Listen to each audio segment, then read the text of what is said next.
Thank you for tuning into Conversations here on CTSB.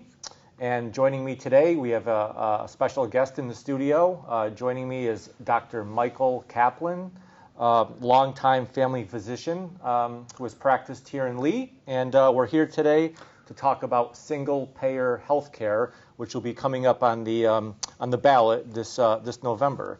And I think a lot of people there's not a lot of information out there about question number 6. So let's start out by telling me what is question number 6? Okay, thank you, Rich. Question number 6 is a ballot question that would instruct your state legislators to support a Medicare for all system for the state of Massachusetts. There is currently legislation proposed in the State House that would do that.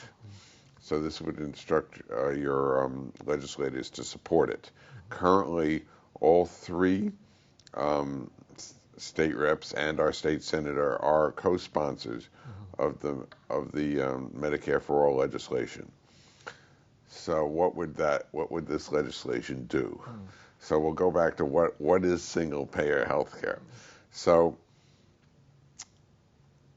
Medicare is a program that is a single-payer program in that the government pays for the healthcare, but the healthcare is privately delivered.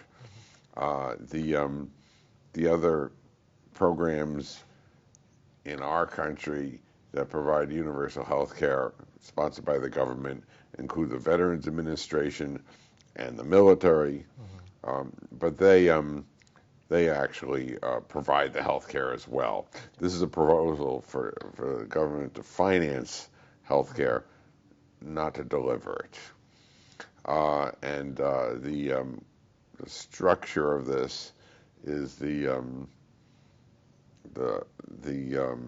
legislation would create a healthcare trust for Massachusetts, and all monies that we're currently paying for healthcare, including a tax similar to Medicare, current Medicare tax, would go into that fund, and then that fund would then pay for all healthcare in the state.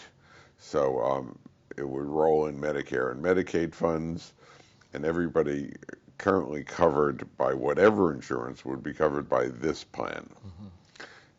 It would not involve private health insurance companies whose role would be eliminated by this plan. Right. And one of the reasons we need this is because the private health insurance industry has dramatically limited and restricted people's access to health care, both through copays and deductibles and narrow networks and other mechanisms to limit care, because their goal is not necessarily to provide universal care. Often it's to make a profit. Right. Now, sometimes people worry about change, especially when it comes to healthcare. What changes would people see, and what benefits would people in our community receive from this? Well, like lower copays, ability to see more doctors, less doctors. So there'd be no copays and no deductibles. There would be every doctor and hospital would be covered. So it would be more like the Canadian system, where you don't have to worry about where you get your care, and you're always covered. So your coverage doesn't lapse. If you move or change jobs, there'd be no reason to change your health insurance. Or if you lose your job, you'd be covered all the time. And since it covers all ages, you would never have to change health insurance. Okay. Do you think there's been little public awareness of question 6? Do you think people are unaware of what's at stake? Well, the Massachusetts sends out a ballot question information booklet, Right. which included the statewide ballot questions. But this one is only in some of the districts in the state, so it wasn't in that booklet. So a lot of people don't know it's on the ballot.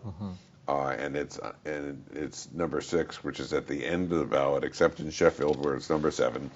So if you're not paying attention and not reading to the very end of the ballot, you would miss it. Right.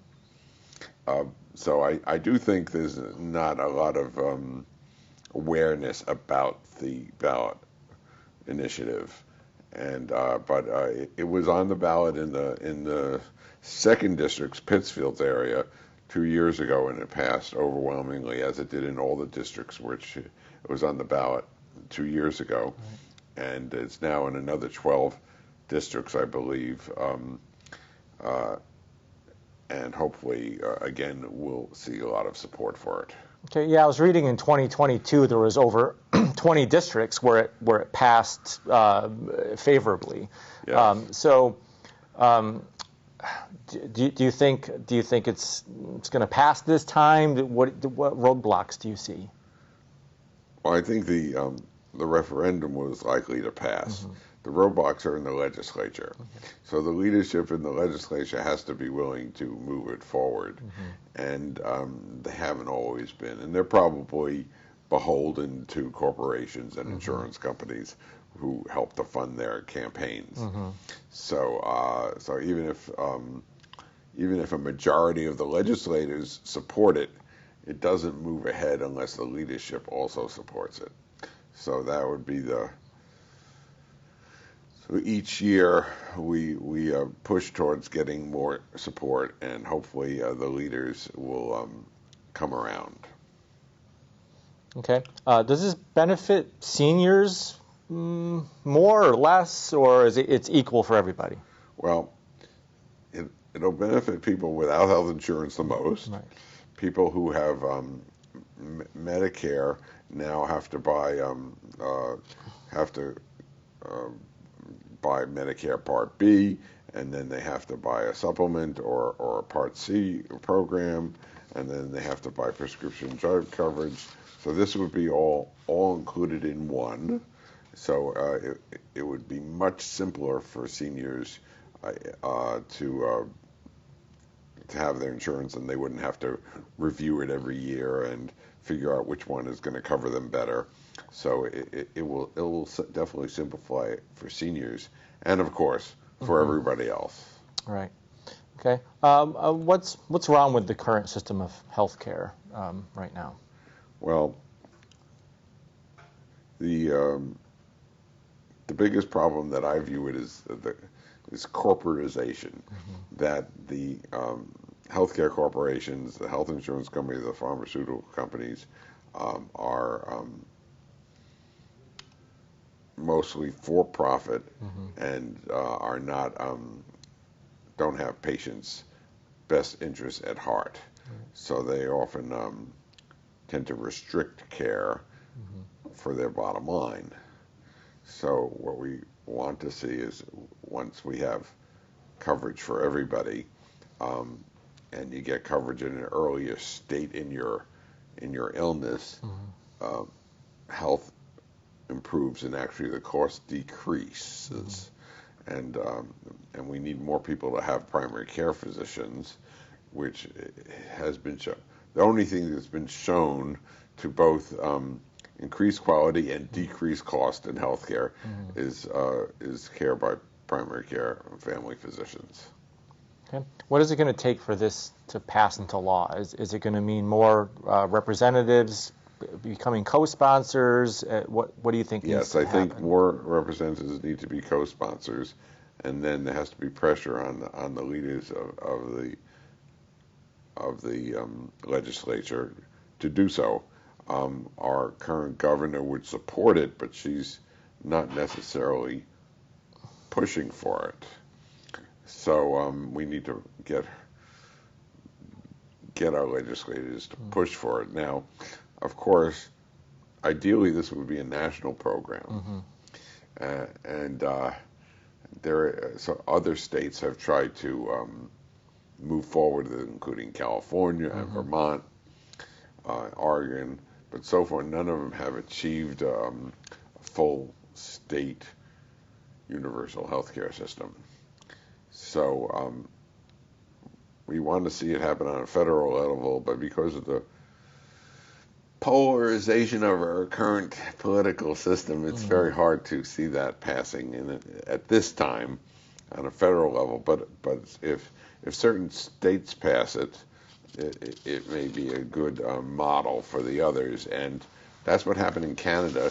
It started in a single province, Saskatchewan, and it was popular and eventually spread to other provinces and then became a national program. So it's possible for that to happen here. Okay, so Massachusetts would be the first state to pass such legislation. Well, other states are working on it at the same time. We don't know who will be first, but there is not one that has a universal single-payer program at this time. Okay. As a family physician, over the years, what have you heard from people seeking medical care? Is it the co-payments? Is it the deductibles? Is it access? Like, what is one of the biggest issues you've heard concern about? Well, shortage of primary care physicians and other providers is a big deal, and a lot of people don't have adequate coverage by primary care physicians, so they end up not getting the best and most forward medical care. So that's one thing. The second piece is the affordability piece. So often medications aren't affordable because of copays and deductibles in their health plans and in Medicare and their Part D plans. That even though you have coverage, doesn't mean you can afford to use the insurance. And there've been a proliferation of high deductible health plans, up to 40% of them now, so that you don't get any coverage until you've spent $5,000 or more, and a lot of people don't have that. Right. So they end up not getting medical care because they not able to pay those deductibles and end up, getting emergency care, which is not ideal. Okay. Now, I was reading that this is really a grassroots effort. So, are doctors and hospitals and businesses, are they all kind of helping and supporting this legislation? So I'm part of a national network of physicians called Physicians for a National Health Program, which has been sponsoring universal single-payer healthcare reform since the 1980s. As you know, there have been Bernie Sanders and others have proposed plans in Washington that would cover everyone in the nation. In Massachusetts, we have a grassroots organization called Mass Care, and Mass Care is its goal is to get a single-payer healthcare program for the state of Massachusetts. And yes, it's very much a grassroots movement. Now, I don't know if you can call our physicians movement grassroots, but it is. There are probably 20,000 physicians now who support Physicians for a National Health Program, and education is the big piece to get people to understand why they would do better on this, and and get over the resistance. People are worried it'll cost too much, but in reality, we spend so much for our health care now, and so much it goes to profits and administrative areas which are unnecessary, that it would actually, the studies have shown that it will actually cost less, and most people will pay less for their health care and get full coverage. Okay, so what happens next? Is this going to go sit in a committee on Beacon Hill? Any idea on what? Well, that's what it has been doing. It's been sitting in the healthcare committee, and we've had hearings, and each year doesn't necessarily get moved forward. So we would have to get it through the committees and then to the House floor, before House and Senate floor in the state, before it could become law. But I think our governor would sign it. So it's a matter of getting the legislature to move. And of course, then people should talk to their legislators. As I said, we've had very supportive legislators in Berkshire County, and the two people running for the 3rd district both have committed to supporting Medicare for all. So I think we can continue to move forward with it. Okay. Have you ever heard from someone in our community who's, who said, no, I would not vote for single-payer health care? Have you heard such a opinion? I have gone around and talked to people, and almost nobody says that, because some people are worried about it and think it's the government taking over. But in reality, it's just no one would give up their Medicare or their Social Security. Right, so the government does do some things very well, and financing social programs is what we should encourage our governments to do. Okay. Is there anything people listening at home, anyone in our community, can do to support this other than voting on Election Day? Well, they can talk to their friends and neighbors, coworkers about the referendum, and I have literature.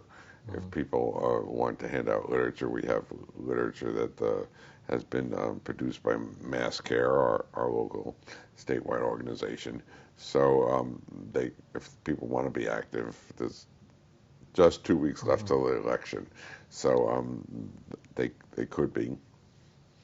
And again, being in touch with their legislators is probably the most important thing. Right. Right. Do you feel more hopeful now than in 2022? Do you see progression, or do you feel like it's been a challenge? Yeah. The health insurance companies have gotten even more. The corporations have gotten even more control than they have had. For example, the Medicare Advantage plans, which are are corporate plans that have started to proliferate in Medicare, have expanded so that fewer people are in traditional Medicare, which is closer to what we're hoping happens, and instead losing the benefits of traditional Medicare and moving into health insurance that's run by corporations, where the profit and the administrative overload is high. So that process has been moving forward, and we've been resisting it. But so every year that goes on, it seems like there's a bigger challenge.